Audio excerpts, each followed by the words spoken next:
Hello everyone.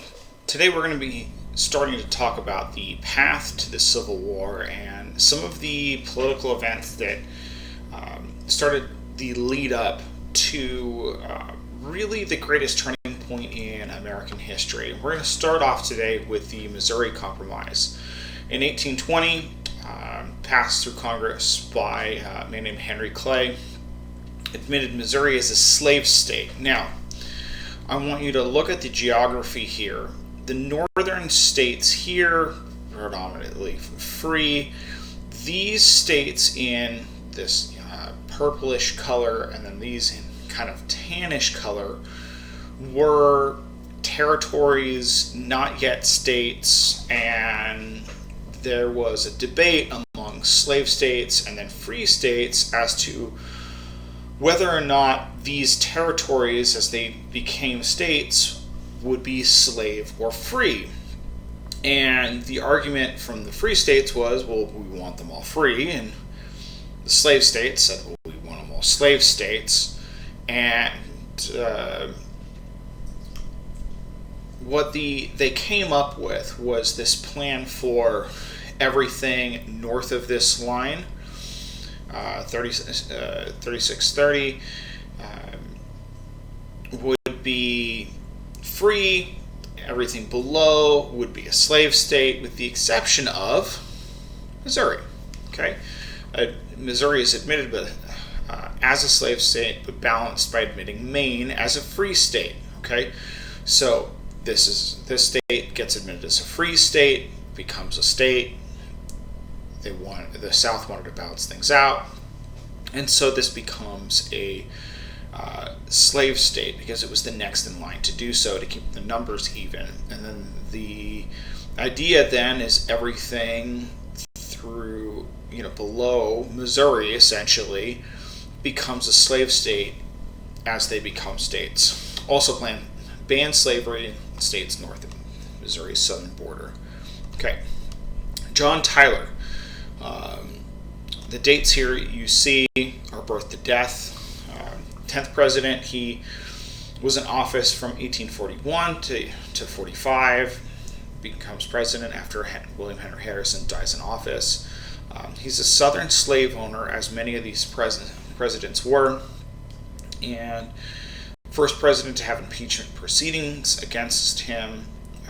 Changed political parties multiple times. He didn't really stick to one political line and follow it. And then you've got Polk that comes in afterwards. I'm sorry if you hear my dog scratching right now. She's in here with me. James Polk, 11th president. Not super widely known president, but very influential in that he leads us into the Texas and Mexican-American War.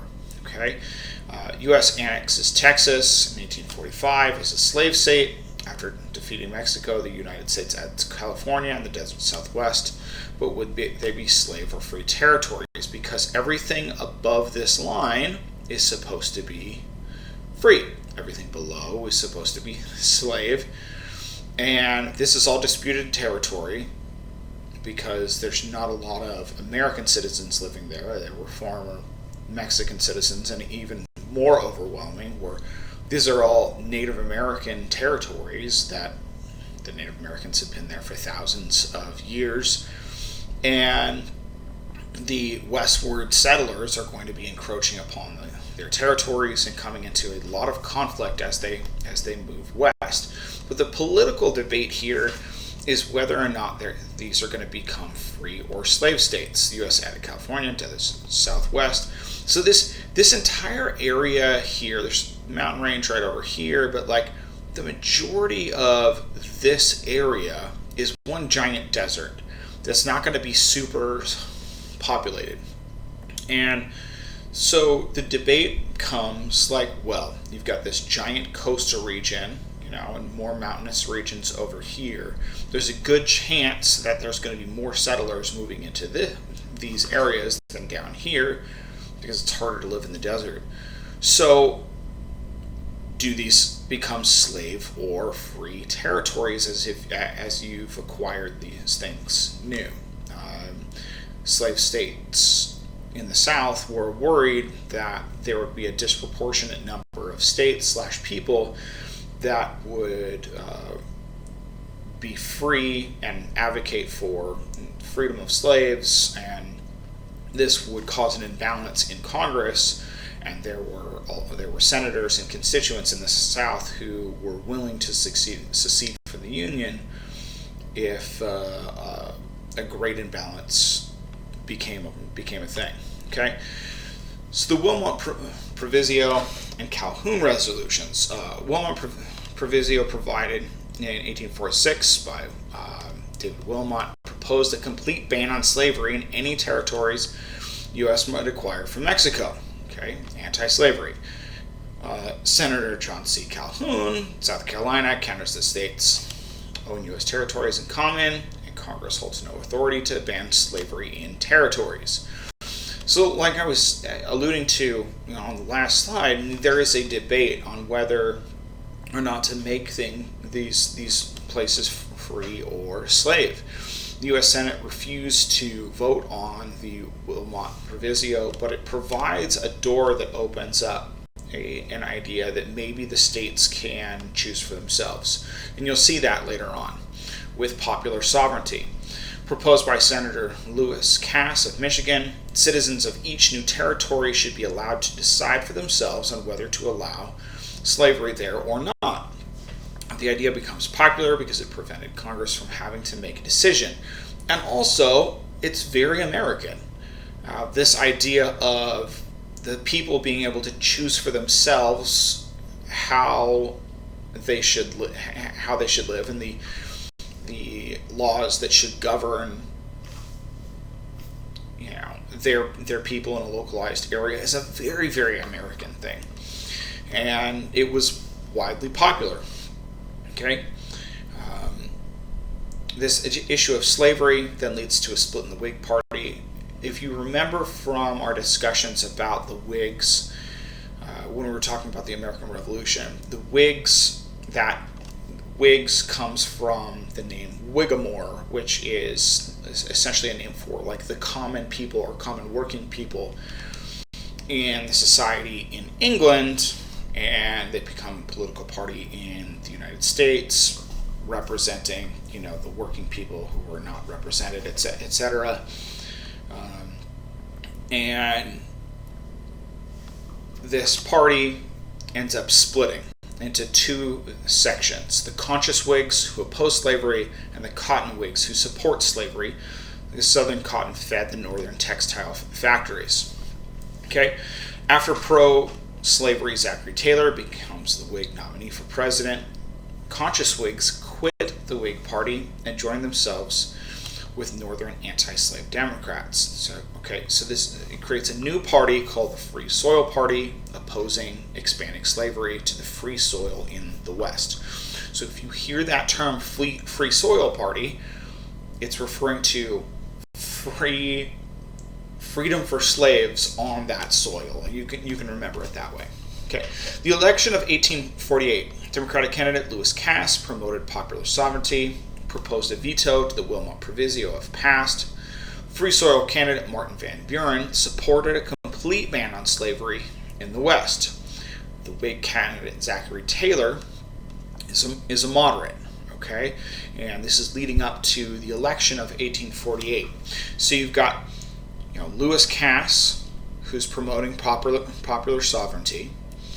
You've got Zachary Taylor, who is kind of on the fence, and then Martin Van Buren, who only has 10% of the vote at the time, advocating for the freedom of all slaves. And I do want to note that this isn't a complete cross-section of society. I mean, obviously, the slaves in that population aren't voting and aren't being included in this, or this pie graph would look very different. But as for the people in power, especially like white people in power at the time, this is pretty indicative of the sentiment at the time, and it is shocking and horrifying in our modern context. I can't imagine people in our day and age having this kind of belief about slavery. It's just absolutely crazy to me that Martin Van Buren is not more supported at this time with his stance on eliminating slavery entirely. Okay, Zachary Taylor, okay, the Whig, who was a moderate, he ends up becoming president. He was a hero of the Mexican-American War, slave owner, believed slavery wouldn't work in the West because of the climate. So he was supported by people in the South, some people in the South, some people in the North. He ends up becoming president. He ends up dying in office. Millard Fillmore takes over, Whig, later part of the Know Nothing Party, anti-slavery, but believed it was necessary to allow the South to remain happy and to prevent a split in the country. Okay, and during his presidency, the Compromise of 1850 is proposed and signed into law. Now, the Compromise of 1850, it's 5 separate bills, okay, pushed through Congress by Clay and Webster over the opposition of Calhoun. And here are the 5 provisions. 1, California admitted as a free state. Okay, you see that with this map down here. 2, slave trade, but not slave ownership, was banned in Washington, D.C. Okay, so over here in Washington, D.C., you've got slave trade being banned, not ownership, but trade. New Mexico Territory. Okay, this giant territory down here was called the New Mexico Territory. It hadn't split into New Mexico and Arizona yet. Okay, that territory were created and would decide the slavery issue under this idea of popular sovereignty. Okay, they get to choose for themselves. 4, Texas is paid $10 million in return for giving up its claims to lands in the New Mexico Territory. So basically, the government pays them off to maintain to have the Texans not try to take over this other territory. And then you've got the Fugitive Slave Act, which is passed. Okay, the Fugitive Slave Act is one of the most racist things ever. I mean, there's no way around that one.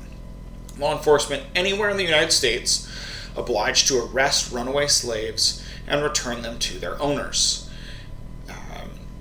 Anyone harboring a fugitive slave or refusing to help apprehend was subject to fine and prison. Slaves were identified solely by the word of their owner or the representative. So in other words, if a slave owner from the South came north, saw an African American or black person, and said, "That's my former slave," that person, even if they were born free, can be arrested and taken to go work on a plantation in the South, or whatever the situation is, whether the slave owner be running a plantation or another type of business. It's all on the word of the owner or the representative and received no trial. So you could literally have someone, a representative, go north, have people arrested off the street saying that they're former slaves, and bring them back home with you. Any free black was in danger, and all it took was a claim. They were run away and arrested and turned over. I mean, this is just absolute madness. The injustice of this is just crazy. I cannot imagine being alive at this time and watching this happen, or fearing every moment of every day that I could be just swooped up and taken away from my family. It's just crazy. Okay?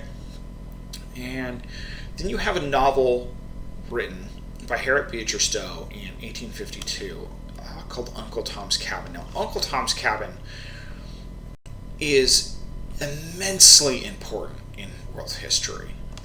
Whether or not you enjoy the book or not, or you've read it, does not negate the fact that Uncle Tom's Cabin was not only read widely in the U.S., but also read widely in Europe. And it was one of the things that turned especially Northerners and then Europeans anti-slavery, because a lot of these people were ignorant of, willfully or otherwise, of how bad the treatment of slaves really was in the American South. Slavery in the American South was one of the worst slave systems in all of human history. If you look at slave systems in places like ancient Greece, Rome, etc., for the most part, they were treated better than slaves in the American South. It was just absolutely horrible how slaves were treated in the American South. And there was a popular educational line that basically said, in the North, in the South, and then in Europe, that basically stated wrongfully that slaves were happy and better off and these types of things in captivity, and they couldn't take care of themselves, and all this just crazy stuff that's just completely untrue. But if you hear something every single day or every time the topic of conversation is brought up since you were a small child through adulthood, you hear something enough and you might start to believe it, or you're willfully ignorant of the fact that this is wrong. Maybe in the back of your mind you think, there's something not right about this, but you ignore it. Uncle Tom's Cabin presented slavery in such a way that it was possible to ignore the mistreatment and just a horrible treatment of human beings in southern slave states and in the slave system in general. Brought suffering of slaves to life for many readers and helped swell the abolitionist ranks. So abolitionists, if you remember, were those individuals who were opposed to slavery and wanted to abolish it or get rid of it. Okay, and then you've got the Underground Railroad that really, picks up steam during this time. Now, this is not an actual railroad. There's no actual rail lines. You might have jumped on a rail car every once in a while. But it is a series of safe houses that citizens throughout the United States provided for runaway slaves to help them escape to free states and help them get free. These people could be prosecuted, they could be imprisoned, they could be killed. It was very, very dangerous for these individuals who were running these houses, the Underground Railroad houses. Slavery in the South was absolutely horrible, but I do want to clear up something that comes to the forefront, and I think people misunderstand about American history at this time. There were a lot of really, really racist people during this period. Like a lot, okay? Both from, the African American side, hating white people, from the white side, hating anyone who wasn't white. There was a lot of racism during this time period. But there were also a lot of people who saw this as evil and worked to stop it as well. Now, there were less of these people, but they did exist. And the reason I bring this up is people tend to vilify everyone in whole groups, and it's really unfair. It's not the entire racial group of people that is horrible. That's racist in and of itself. there were people on both sides of the debate at this time, and there were white people that were helping, black freed slaves to get free. And there were also white people who were hanging black people in the South just because they were black. I mean, there's two sides to this story. And one of the reasons why we talk and focus on these concepts and about this time period so much is to really bring to light through education the horrors of these times, the injustice that was there, so that you, as you go forward through your future, can vote and pursue causes and fight for and advocate for human rights for people in the future. And maybe, just maybe, that might be dangerous to you. But I personally would rather put my own life in danger than watch other people suffer. I'm not going to go into that. There's a few times I have put myself in danger for these types of things because it's just wrong. If you see something that's just wrong and you can do something about it and you do nothing, you're part of the problem. When we talk about Nazi Germany at a later date, we'll really go into this idea that those people who stood by and did nothing were also part of the problem. Okay, and it's also true during this time period as well. So the real heroes here are those people who, in this situation with the Underground Railroad, the real heroes here are the people who are allowing people to come into their homes and risking their life and their safety to get these people to freedom and to safety, to right a wrong. Harriet Tubman escaped slaves who risked herself by returning to the South over and over again to guide runaways along the Underground Railroad. I mean, she is an absolute cultural icon and hero. I mean, absolutely. She put her life on the line for years to help slaves escape and gain their freedom, and later works as a spy for the Union Army during the Civil War and as a women's rights activist. I mean, she wasn't just someone who helped people on the Underground Railroad.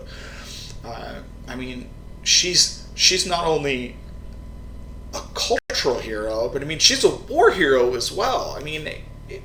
Harriet Tubman, I have just a tremendous amount of respect for. Okay, suppose guys like Calhoun. Okay, Calhoun, Clay, and Webster end up dying though, and this makes things a little easier for abolitionists to start gaining some tread in the political realm. 1804 to 1869, Pierce becomes president, supports the acquisition of Cuba from Spain. Now, this is part of America's imperialist era. American imperialism is something that we're not going to go into in this class per se, but out of this war, we ended up taking over the Philippines and doing absolutely horrible things there, and we not only start to gain territory in the United States through this manifest destiny policy, but also reaching out all over the globe and expanding that ideology, much like Britain and France had done in Spain previously. Okay, getting back on track. Kansas-Nebraska Act. Create two new territories out of the Great Plains, Kansas and Nebraska. Okay, so Kansas is here. Okay, and then you've got organized territory of Oklahoma, which is Native American territory, and then you've got the Nebraska territory. Repeal the Missouri Compromise and allow the two territories to exercise popular sovereignty. So with the Missouri Compromise, everything above this line is supposed to be free. as a new state. They repeal that and say, well, these two territories, as they become states, can choose for themselves. This leads to some problems. Stephen A. Douglas, senator from Illinois, named the Little Giant, helped draft the Compromise of 1850, was the author of the Kansas-Nebraska Act, strong believer in democracy and the will of the people. Again, this is a very American thing. Like, the popular sovereignty, in and of itself, I mean, I believe that slavery is 100% wrong. But the idea of popular sovereignty, letting people choose for themselves how their community should run, it's very American. Okay? Problem being, Kansas, as they are getting to choose for themselves, is next to Missouri. Now, what a lot of individuals from Missouri do is they cross over the border into this new territory to try and vote in this new territory as citizens, even though they're from Missouri. So they're going to Kansas, they're going to vote pro-slavery in order to make this a slave state. And a man named John Brown and a number of other abolitionists take up arms. They were straight up thugs from Missouri who come over, also are armed, and violence ensues. People died over this. Okay, Andrew P. Butler. And the reason why we bring that up is to show that, like, this is contentious to the point of violence. This issue of slavery and creating new slave states or creating new free states was so contentious that people on opposite sides were willing to kill each other over that. And this is kind of a precursor to the Civil War. Andrew P. Butler, senator from South Carolina, co-authors the Kansas-Nebraska Act, strong, outspoken supporter of slavery. Verbally trashed in the Senate in 1856 by Charles Sumner of Massachusetts for his support of slavery. And Sumner opposes the Fugitive Slave and Kansas-Nebraska Act, delivers a 3-hour crime against Kansas speech in May 1856, which made personal attacks against Senator Butler, including making fun of his speech, which had been impaired from a stroke. So, I mean, that's messed up. Nothing else to say about this. But this is a very, very famous speech that is vilifying the pro-slavery individuals from places like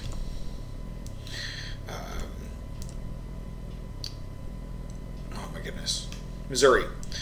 I'm sorry, from places like Missouri who came over and started this violence. Okay, Preston Brooks, nephew of Andrew Butler, decided to act to defend the honor of his disabled uncle and that of South Carolina. First considered challenging Sumner to a duel, but decided it was too much of an honor for Sumner. This is still in the age of duels, which is just crazy to me. So, Brooks attacked Sumner with a cane on the floor of the Senate, savagely beating him until the cane broke. Sumner took 3 years to recover from his injuries. Dozens of proud Sumners sent Brooks new canes in support.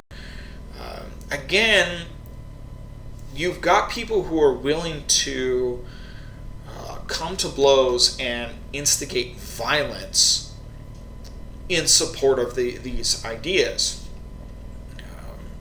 This isn't like a peaceful debate that is going on in the Senate. You've got people one guy literally beating another one almost to death.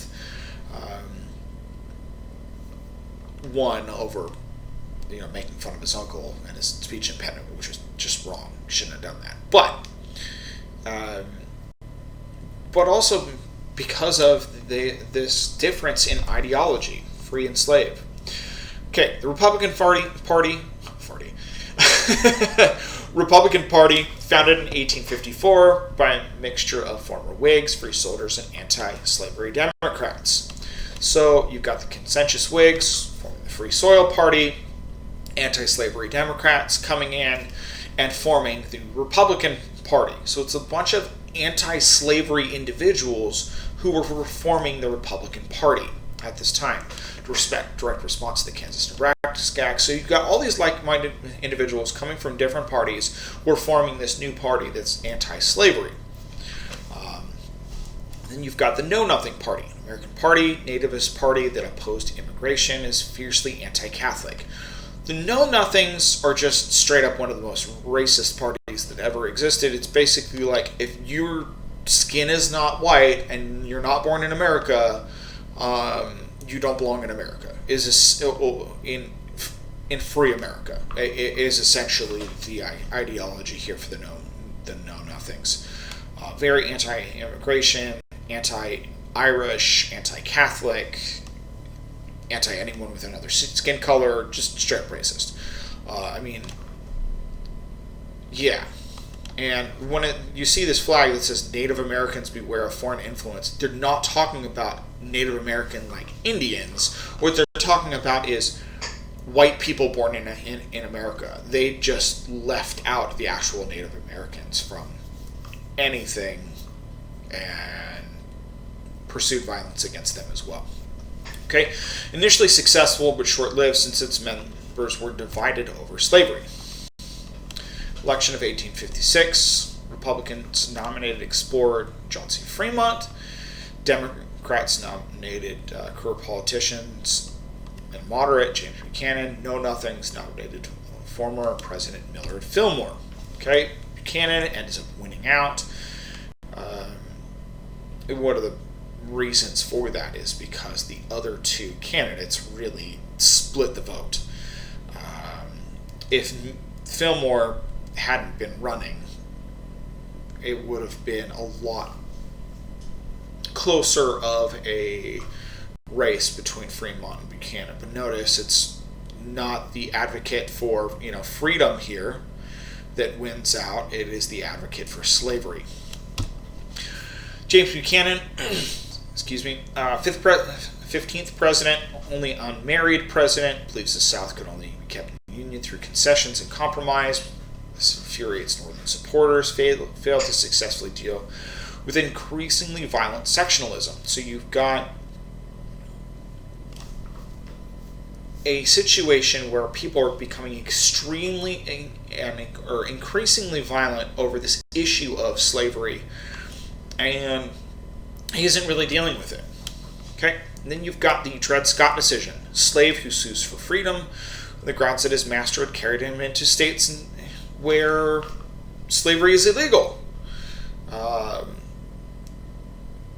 And he loses his case, and Scott is declared a slave. And what this does is it sets a precedence where no matter where you go, even if you travel to a northern state where it's a free state, you are still considered to be a slave and in slavery.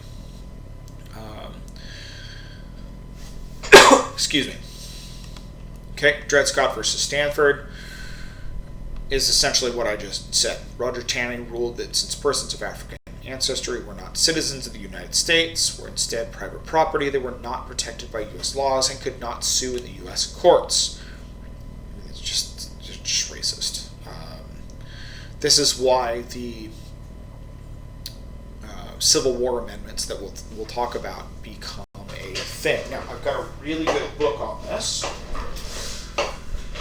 If you are interested, this book, The Second Founding, by Eric Foner, is all about Civil War and Reconstruction, the amendments,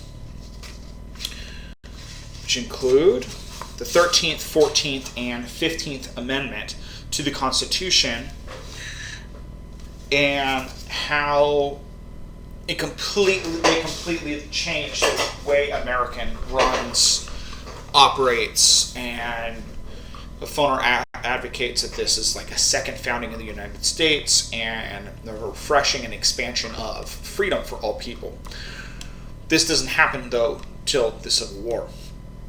Okay. Court also overturned the Missouri Compromise as unconstitutional, ruled that Congress would not pass laws that denied citizens their right to private property or slaves. In other words, all states are slave states now, is essentially what this is saying. And yeah, Kansas and the Lecompton Constitution, Buchanan encourages Kansas to apply for statehood. Okay. Constitution Convention was called in the territory's capital, Lecompton, but was boycotted by abolition, supported as rigged. Congress refused to admit Kansas under this, new constitution. Kansas does not become a state until 1861. And then, with all this contention and all of these problems, you have, Jefferson Douglas and Abraham Lincoln, who then begin to run for president. Okay, Republicans ran Abraham Lincoln against Stephen Douglas. Did I say Frederick? I said Frederick. Stephen Douglas for Senate of in Illinois. The two men participated in a series of public debates centered on slavery. If you ever get a chance to read these debates, they're fantastic. The ideas that Lincoln espouses and states during these debates are amazing. Lincoln was very careful in the way that he worded things, and he was very, very intentional. And so the speeches that he gives and the debates that he participates in are very intellectual and really, really interesting, and he advocates and promotes freedom. Lincoln opposed the spread of slavery. Douglas promoted popular sovereignty. Okay, Douglas argued the Freeport Doctrine, that the Dred Scott decision was correct, that states wanting to keep slavery out only had refused to pass laws needed to enforce slavery. Okay, Douglas won re-election. Okay, but Lincoln won national attention for himself and the Republicans. And then we have the John Brown incident. I say the John Brown incident. There are multiple. First, during the Bleeding Kansas incident, participated in the murder of 5 pro-slavery settlers. I'm going to mess this up. The Potawatomi Massacre and the more organized fighting between abolition and pro-slavery forces. Fighting died down in Kansas. John Brown returns east, and he leads a slave rebellion. Mounted an attack on the Ferry Armory at Harper's Ferry. What he did was he organized a group of slaves. This slide does not do adequate justice for what he actually did. What he did was he rounded up a group of slaves who wanted to rebel, and then he went from house to house, from plantation to plantation, and most of the men at this time were not home. They were out that evening, and he went from household to household, slaughtering women and children. He didn't participate in the killings, but he led, organized, and stood by as these slaves or former slaves, however you want to talk about them, murdered women and children. And then goes to the armory to seize weapons. Brown's forces ends up being defeated by the U.S. Marines, and this really highlights the greatest fear in Southern society. Another good book to read, I don't have it on my table back here, it's in my classroom, but it's The Internal Enemy. It's all about this whole idea that the greatest threat to white society was a slave rebellion where all the slaves would rise up and kill all of the white people and just massacre them because of the injustices that are done to them. Which says to me, in the back of these people's minds, there must have been this idea that what they were doing was wrong. if they were so fearful of retribution against them. Okay, Brown has ended up captured, tried, hung for treason, etc. He was an abolitionist. He supported anti-slavery, but he didn't go about it like, say, Martin Luther King or Gandhi did. He was fairly murderous. Okay, South turns against Republicans. After John Brown's raid, Southerners become convinced that abolitionists were determined to destroy the Southern way of life. This has an opposite effect that John Brown had thought of as he did this. His idea was he would get this started, there would be this giant slave uprising, and they would all become free. What ends up happening is more people turned ultra anti-abolitionists as a result of this. And people who were kind of on the fence about slavery either went one way or the other kind of after this. I mean, not entirely, but I mean, there was a lot more people who were like either super pro or super anti after this. It was a very divisive event. The Republican Party, closely tied to the abolitionist cause, Southern leaders vowed they would rather dissolve the Union than tolerate a Republican-led government. Hint, hint. Okay, the election of 1860. You've got Abraham Lincoln, Stephen Douglas, Breckinridge, and Bell, and the one who wins out is Abraham Lincoln, the Republican. And so as soon as he's elected into office, you have senators saying, well, if we told everyone if a Republican gets elected, we're going to be rebelling. So that's what they started doing. South Carolina secedes from the Union.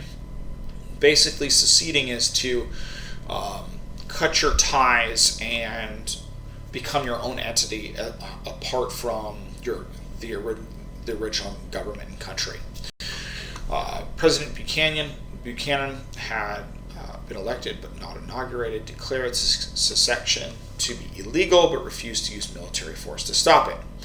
U.S. forces in South Carolina retreated to Fort Sumter in Charleston Harbor. So in South Carolina, in Charleston, there's this base called Fort Sumter, and the United States military forces retreat to this area.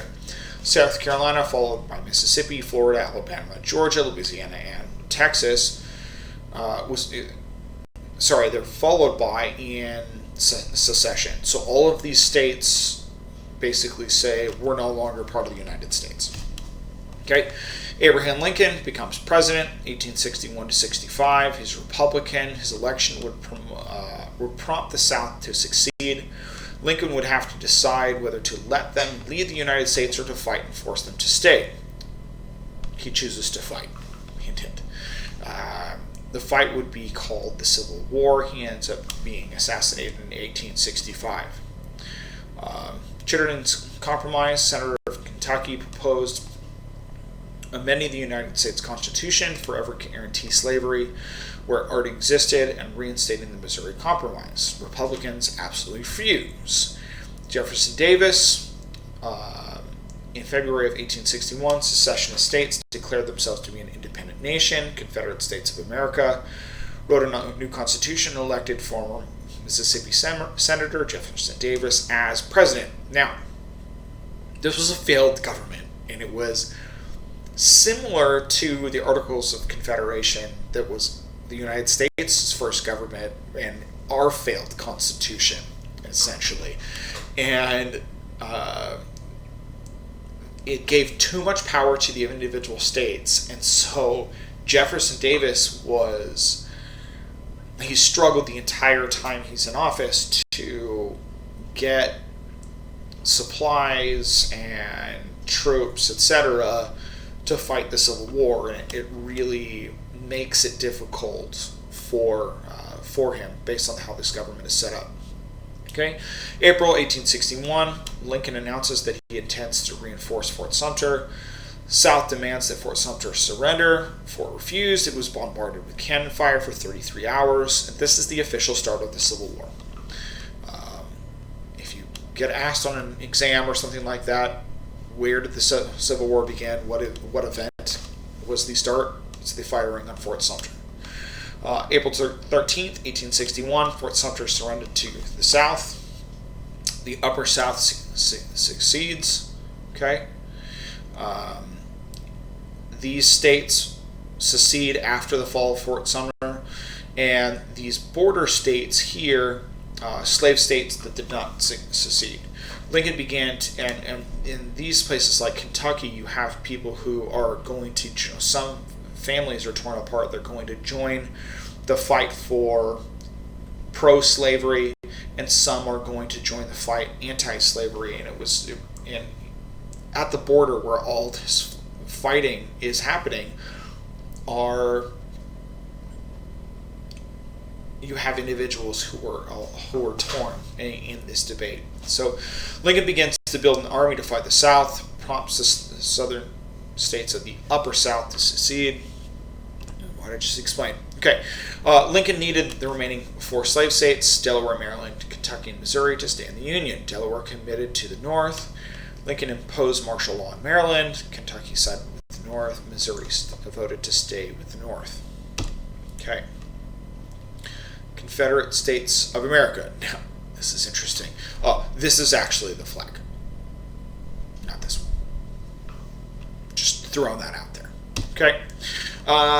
North versus South. You've got, the North in the Civil War, South in the Civil War, and these are,